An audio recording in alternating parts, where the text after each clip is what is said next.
Айтыскер ақын Қазақстан Республикасының еңбек сіңірген мәдениет қызметкері Шолпан Қыдырниязова 70 жаста. Мерейтойға орай бүгін Махамбет Өтемісов атындағы Батыс Қазақстан мемлекеттік университетінде «Менің тәрбие сағатым» атты ашық сұхбат алаңы ұйымдастырылды.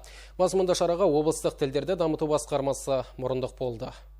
Шолпан Қыдырниязова Жайық өңіріндегі білім мен мәдениет саласының жандануына сүбелі үлес қосты. Білікті педагог ауыл балаларын сапалы білім нәрімен сусындатты. Әрі аудандық газет редакциясында табысты қызмет атқарған. Кейін облыстық тілдерді дамыту басқармасының алғашқы басшысы атанды. Салада еңбек еткен жылдары 80-ге жуық ауыл мен көшеге тарихи атаулары қайтарылған.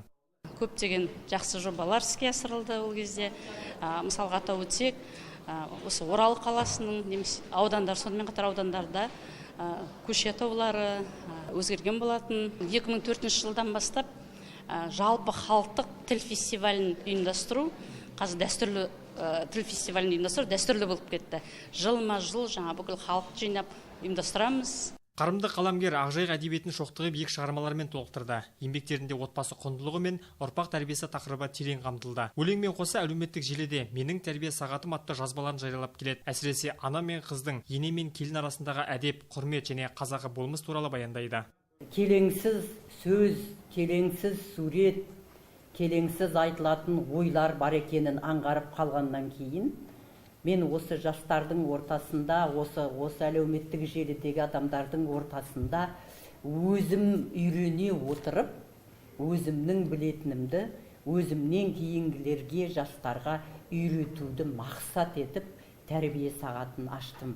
Кітап оқылмайтын заманда мен неге өмірден алған, жиған, көрген, тергенімді қысқада нұсқа етіп осылай ұсынып көрсем қалай болады екен деп. Ол кісінің өлеңдерін, көптеген тәрбие сағаттарын Фейсбукта немесе басқа да әлеуметтік желілерден қарап, ой түйіп, өзімізге үлкен тәжірибе аламыз деп айтуымызға болады. Тәрбие сағатында көбінесе қозғалатын мәселе ол қыз баланың тәрбиесі, жаңағы еркек бас, әйел мойын деген сияқты көптеген тақырыптар қозғалады. Ерекше көңіл бөледі сол әйелдің, қыз баланың тәрбиесіне. Ашық сұхбат алаңында студенттер айтыскерге сұрақтарын қойып, өзара пікір алмасты. Ақынның мерейтойына орай облыстық тілдерді дамыту басқармасы кешенді іс-шаралар жоспарын бекіткен. 26 сәуір күні Қадыр Мырзали атындағы мәдениет және өнер орталығында қаламгердің шығармашылық кеші шымылдығын түреді.